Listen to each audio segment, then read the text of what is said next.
Stéphanie Andrieux est avec nous. Bonjour Stéphanie Andrieux. Bonjour et bonne année. Bonne année à vous. Merci d'être la présidente et fondatrice de Bénénova. On va parler du bénévolat avec vous parce que oui, malgré cette pandémie, le bénévolat a été source d'envie pour les Français. Tiens d'ailleurs, je voudrais, Stéphanie, si vous le voulez bien, qu'on accueille tout de suite ensemble Henri qui nous appelle depuis les Bouches-du-Rhône. Bonjour Henri. Bonjour. Bonne année à vous. Bonne année Henri. Vous êtes engagé vous-même ? Non, je ne suis pas engagé, mais je soutiens. Je vais vous dire pourquoi. J'ai travaillé pendant 40 ans au monde de piété. Oui. Et c'est là que j'ai débuté dans les années 65. J'ai vu les gens arriver avec des objets, vous savez. Oui. Ils portaient des matelas. C'était impressionnant. On ne se rend pas compte ce que c'est. Et quand la précarité était déjà là, Henri. Ah oui, c'était impressionnant. Maintenant, c'est une autre précarité. On porte un magnétoscope. Vous voyez ce que je veux. Le problème, c'est que ces gens-là arrivaient parfois avec rien. Mais là, on voyait aussi la générosité des gens. Les gens qui travaillaient faisaient une quête pour donner un peu. Vous voyez, le bénévolat, c'est extraordinaire. C'est cet esprit-là que vous voulez conserver, oui. vous. Ah oui. Vous voyez, on devrait plus parler aussi des mondes de piété en France qui peuvent accueillir des gens. On n'en parle pas. Vous voyez, il y a sourde oreille. Les gens qui aident, c'est extraordinaire. Et d'ailleurs, ils aident en donnant quoi ? Ce qu'on a de plus précieux, leur temps, évidemment. Oui, Henri. puisqu'on fait plus. Le bénévolat, il n'y a rien de plus beau. Alors Stéphanie Andrieux, justement, parlons un peu de cette année 2020. Vous proposez un style de bénévolat légèrement différent. Racontez-nous. Oui, la mission de Bénénova, c'est de faciliter l'engagement bénévole. Donc on a regardé quels étaient les différents freins, l'un étant évidemment le temps. Beaucoup de personnes ont l'impression de ne pas avoir assez de temps pour être bénévole.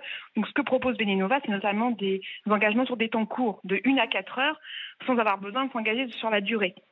Donc tout le monde peut dégager 1 heure, 2 heures, 3 heures dans l'année, dans le mois, peu importe. Chacun fait ce qu'il peut. Il n'y a pas de contribution bénévole trop petite. Et c'est vrai, ce qu'on a vu l'année dernière, c'est un afflux de bénévoles incroyable. C'est finalement toutes ces personnes qui avaient dit dans des enquêtes précédentes qu'un événement majeur ou le fait d'avoir plus de temps leur permettrait de s'engager, finalement, la crise a généré un peu les deux. Tiens, justement... Stéphanie, avant de poursuivre avec vous, donnons les chiffres. Margot Bourdin, c'est vrai que les Français ont été très nombreux à s'engager dans le bénévolat en 2020. Oui, selon une récente étude de France Bénévolat, 20 millions de Français donnent de leur temps pour les autres. C'est 40% de la population. Et ces 10 dernières années, ce sont les jeunes de moins de 35 ans qui sont le plus engagés. En 2010, 16% étaient bénévoles. 10 ans plus tard, ils sont 22% de cette tranche d'âge. Cet engagement évolue également avec le temps. Avant, les bénévoles s'investissaient auprès d'une seule association. Aujourd'hui, les Français le font davantage pour une cause et se consacrent donc à plusieurs associations. Des engagements multiples, mais aussi moins longs. Un bénévole sur 2 accorde 2 heures de son temps libre dans le mois aux autres. Ça confirme ce que vous nous disiez, Stéphanie Andrieux. Les jeunes, vers quel type de bénévolat sont-ils attirés ? Le plus souvent, ça va être du bénévolat qui va être concret pour commencer. C'est-à-dire, être sur le terrain, voir finalement rapidement l'effet du temps que l'on partage et souvent en effet très lié, comme disait votre collègue, à des causes qui leur tiennent à cœur, donc environnementales, de lutte contre la précarité auprès des sans-abri, mais un engagement qui commence souvent par le terrain. On fait du bien aux autres, à ceux qu'on aide, mais on se fait du bien aussi à soi-même. Oui, tout à fait. Il y a tout un tas d'études qui montrent que finalement le bénévolat c'est aussi très bon pour la santé parce que c'est du lien social, c'est beaucoup de bonheur généré pour soi et pour les autres. Ce que vous proposez est assez intéressant parce que vous êtes en gros le lien entre ceux qui veulent s'investir et puis les associations. C'est vrai que les associations caritatives ont paradoxalement souffert cette année parce que généralement leurs bénévoles sont plus âgés, avaient peut-être peur aussi de cette pandémie du Covid. On a vu avec les Restos du Cœur par exemple, ils n'ont pas pu rouvrir tout de suite leur activité autour de 20% de ce qui se fait habituellement. Comment vous arrivez à faire repartir cette, entre guillemets, économie du bénévolat? Parce que c'est une économie aussi.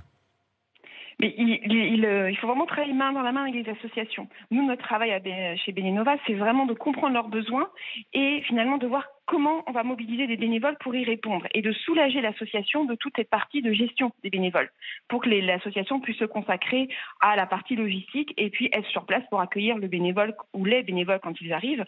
Mais vraiment l'idée, c'est parce que on ne s'en rend pas compte. Souvent, le bénévole se dit « je vais donner mon temps, c'est facile ». Mais finalement, ça demande beaucoup de travail, de préparation. Donc concrètement, là, j'ai envie de m'engager dans une cause, et d'ailleurs, j'en ai même pas l'idée. Je vais sur votre site, je m'inscris? C'est ça. Il y a un calendrier. Donc, si vous avez un petit peu de temps libre demain matin ou la semaine prochaine ou à la fin du mois, peu importe, vous choisissez le créneau qui vous convient et vous inscrivez. Et finalement, nous, on vous enverra toutes les informations.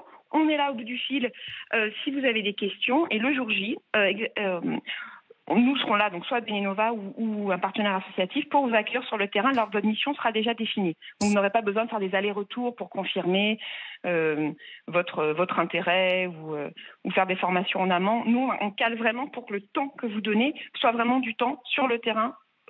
Pour ne pas en perdre, finalement. Stéphanie Exactement. Andrieux, présidente et fondatrice de Bénénova, merci beaucoup d'avoir été sur RMC avec nous. Henri, un dernier message rapidement. Qu'est-ce que vous souhaitez pour 2021? Vous savez, je pense que je souhaite aussi la générosité. Oui. Vous savez, il y a beaucoup de gens qui, avec le Covid et autres, ont fait beaucoup de bénéfices. Hein, les riches. Oui. Hein, en parlant riches. Les riches se sont enrichis et les pauvres se sont riches, on ne appauvris. parle pas des... mais ceux-là, pourquoi ne font-ils pas un geste? C'est ce que je demande. Ce geste, il faudrait qu'ils le fassent pour faire voir aussi qu'ils aident les autres, qui sont avec les bénévoles. Eh bien, j'espère que ce message sera entendu. C'est un beau message, Henri. La générosité. Ça serait formidable de dire, tiens, on est tous unis, même les plus riches qu'on critique souvent. Oui. Mais ceux-là, il faudrait qu'ils nous fassent ce geste. Merci Henri, merci pour ce message du 1er janvier et une excellente année à vous. Merci d'avoir été avec nous. N'hésitez pas, rejoignez-nous 32 16.